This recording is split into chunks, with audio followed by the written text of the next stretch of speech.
பயங்கொல்லி பல்லவன். சிவகாமி ஆடினப்போ நல்ல வேலையா சுய நினைவில் இருந்த ஒருத்தர் அங்கே இருந்தார். அவர் வேற யாரும் இல்லை, நாகநந்தி தான்.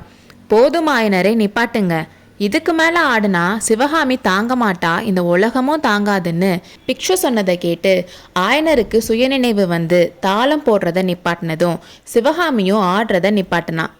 அப்போ பிக்ஷு சொன்னாரு, ஆயனரே, நீங்கள் எவ்வளோ பெரிய துரோகம் பண்ணிட்டு இருக்கீங்கன்னு தெரியுமா? இப்படிப்பட்ட தெய்வீகமான கலையை நடுக்காட்டில் ஒழிச்சு வைக்கலாமா? தீபத்தை ஏற்றுனா அதை மூளையில் வச்சு துணியை போட்டு மூடுனா தீபம் அணையிறது மட்டும் இல்லாமல் துணியும் எரிஞ்சு போகும்.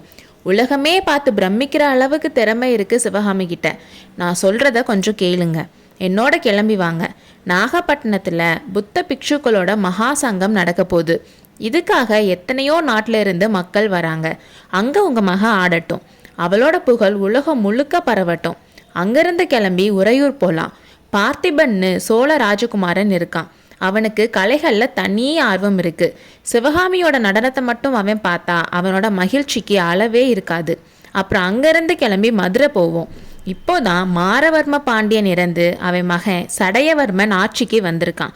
அவன் மட்டும் சிவகாமியோட நடனத்தை பார்த்தா அவங்கள எப்படி காட்டுக்குள்ளே இருக்க விடுவானா? மதுரையில் இருக்க மாட மாளிகைகள்லையே சிறப்பான மாளிகையில் உங்களை தங்க வைப்பான். இந்த மாதிரி நாகநந்தி பேசிகிட்டு இருக்கும்போது ஆயனரும் சிவகாமியும் பாம்பாட்டியோட மகுடிக்கு மயங்கி படம் எடுத்து ஆடுற பாம்பை போல அவர் சொல்கிறத கேட்டுட்டு வந்தாங்க. கடைசியா என்ன சொல்கிறீங்க ஆயரேன்னு பிக்ஷு நிப்பாட்டினதும் ஆயனருக்கு என்ன சொல்கிறதுனே தெரியலை.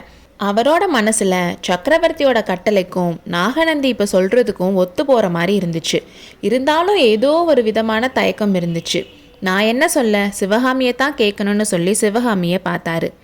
சிவகாமிக்கு பிக்ஷு சொல்கிறத கேட்க கேட்க அவள் அங்கெல்லாம் போய் ஆடுற மாதிரியும் எல்லாரும் அவளை பாராட்டுற மாதிரியும் அவள் அதை கேட்டு ரொம்ப சந்தோஷமாக இருக்க மாதிரியும் இப்போவே கனவு காண ஆரம்பிச்சிட்டா. ஆனால் அவள் மனசுலையும் ஏதோ ஒரு சொல்ல தெரியாத சந்தேகம் வந்துட்டே இருந்துச்சு. அதனால் ஆயனர் கேட்டதும், எனக்கு என்ன தெரியும் அப்பா, உங்களுக்கு எது விருப்பமோ அதை பண்ணுங்கன்னு சொன்னான். அப்போ நாகநந்தி, என்ன ஆயனரே, இங்கே புதுசாக ஒரு நடனச்சிலையை கூட காணோம், நான் வந்துட்டு போனதுக்கப்புறம் எதுவுமே செய்யலையான்னு கேட்டார். இல்லை, உளிய கையால் தொட்டே பல நாள் ஆச்சுன்னு ஏக்கமாக சொன்னார் ஆயனர். ஏன், என்னாச்சு? தென்னாட்டோட மகா சிற்பி எதுக்காக உளிய கையில் எடுக்காமல் இருக்கீங்கன்னு பிக்ஷு கேட்டார். எல்லாம் உங்களால் தான் நடிகளே. அஜந்தா வர்ண ரகசியத்தை கண்டுபிடிக்கிறதுல அப்பா ரொம்ப தீவிரமாக இருக்காரு. தினம் தினம் ஏதாச்சும் பச்சிலையை பிடுங்கிட்டு வந்து அரைக்கிறது தான் 7 மாசமா அப்பாவோட வேலைன்னு சிவகாமி சொன்னான். ஏன் ஆயனரே, நான் தான் உங்களுக்கு அதை எப்படியாச்சும் கண்டுபிடிச்சு சொல்கிறேன்னு வாக்கு கொடுத்துருக்கேன்லன்னு பிக்ஷு சொன்னார். வாக்கு கொடுத்தது உண்மைதான், ஆனால் அதை நிறைவேற்றுற மாதிரி தெரியலையே. நீங்கள் ஓலை கொடுத்து அனுப்புனது தான் பிரயோஜனப்படலையே. அந்த பையன் இப்போ சைன்யத்தில் சேர்ந்து பெரிய தளபதி ஆகிட்டான், தெரியுமா இல்லையான்னு ஆயனர் கேட்டார். நானும் கேள்விப்பட்டேன், நேற்று தான் அவன் காஞ்சிக்கு வந்தானாமே. ஆமாம், இன்னைக்கு காலையில் இங்கே வந்திருந்தான். காஞ்சியோட கோட்டை காவலுக்கு அவனை சக்கரவர்த்தி அனுப்பி வச்சிருக்காராம். 8 மாசத்துல அவன்கிட்ட எவ்வளோ வித்தியாசம்.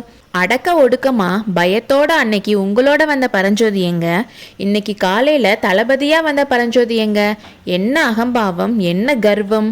அப்பா, அவர்கிட்ட அகம்பாவம் ஒன்றும் இல்லையே, உங்ககிட்ட பயபக்தியாக தானே நடந்துக்கிட்டாரு. சக்கரவர்த்தியோட கட்டளையை கூட எவ்வளோ தயங்கி சொன்னாருன்னு சிவகாமி சொன்னான். ஆயனரே, சக்கரவர்த்தியோட கட்டளை என்ன, நான் தெரிஞ்சுக்கலாமான்னு பிக்ஷு கேட்டாரு. எங்களை இந்த வீட்டை விட்டு போக சொல்லி கட்டளை. எப்படி இருக்கு கதை? இந்த மகேந்திர பல்லவர் ஒரு காலத்தில் சிற்பக்கலையில் எவ்வளோ ஆர்வமாக இருந்தார். அவரை பற்றி நான் என்னென்னமோ நினச்சிருந்தேன்னு எதையோ பறி கொடுத்த மாதிரி ஆயனர் சொன்னார். நானும் உங்கள் சக்கரவர்த்தி பற்றி என்னெல்லாமோ நினச்சிருந்தேன். அவரோட சாமர்த்தியம் இப்போ தான் தெரியுது. அவர் என்ன பண்ணாருன்னு தெரியுமா? பல்லவ சைன்யத்தில் 50,000 வீரர்கள் மேலே இருக்க மாட்டாங்க. அவ்வளோ பேரை வச்சுக்கிட்டு கடல் மாதிரி இருக்க வாதாபி சைன்யத்தை 8 மாதத்துக்கு மேலே வடபெண்ணை கரையில் நிறுத்தி வச்சிருக்காரு. மகேந்திர சக்கரவர்த்தி ரொம்ப கெட்டிக்காரர் ஆயனரே, ரொம்ப கெட்டிக்காரர்.